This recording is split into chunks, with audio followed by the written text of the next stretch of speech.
if there's a second round lockdown and another liquidity pullback, do you think that Michael Burry's ETF collapse happens?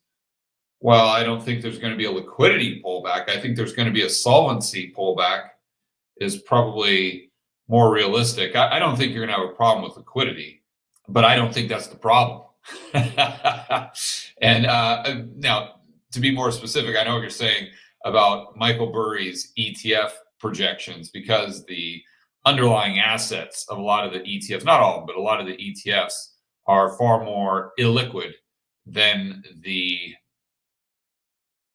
equities of the ETFs themselves. So this creates this really weird dynamic where you've got market makers in there that are buying when the price goes too low, and they're selling when the price goes too high to kind of even out the price, and they're buying and selling the underlying asset. But if you can't buy or sell the underlying asset, then you run into big problems. And so that's that could pose some problems with liquidity. But I think there's a bigger issue with the market in general, looking at the flows into passive and how that distorts the market wildly.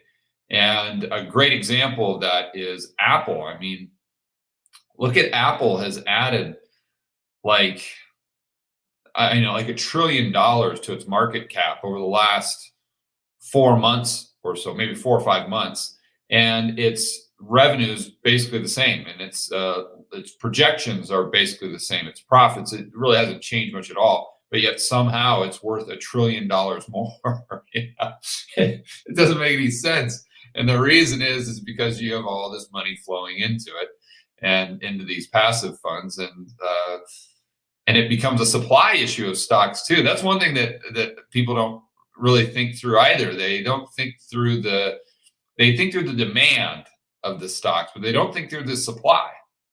And what happens if there's no more cells to share, or excuse me, no more shares to sell?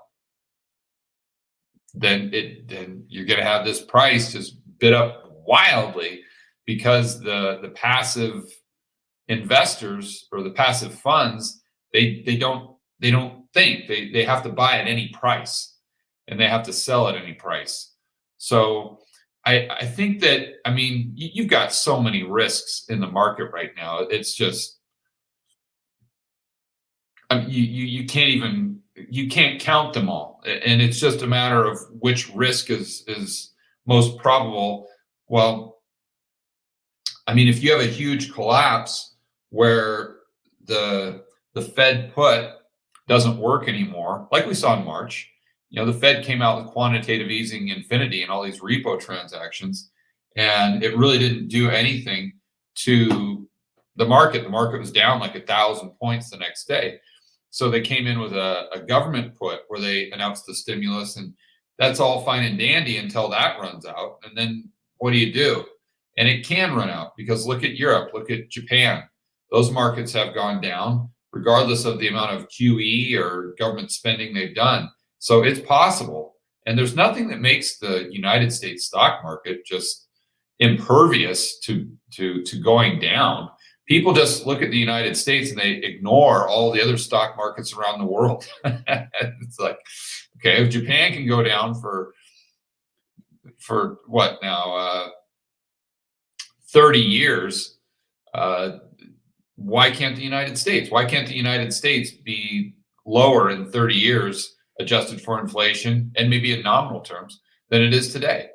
If Japan can do it, we can do it. So, and that's what I find interesting too. People always argue, the people who want to glorify money printing, they always say, well, we can just keep printing money because look at Japan. They never had inflation. But then they like to look at that, but then they totally ignore the fact that the Japanese stock market is lower now than it was in 1990. And they like to ignore the fact that their real estate market is lower now than it was in 1990 in nominal terms. So they like to look at the fact that they printed all this money and didn't get inflation, but they like to ignore the fact that their economy, they completely destroyed their economy, their stock market, and their real estate market in the process. So it's kind of they're cherry picking data there.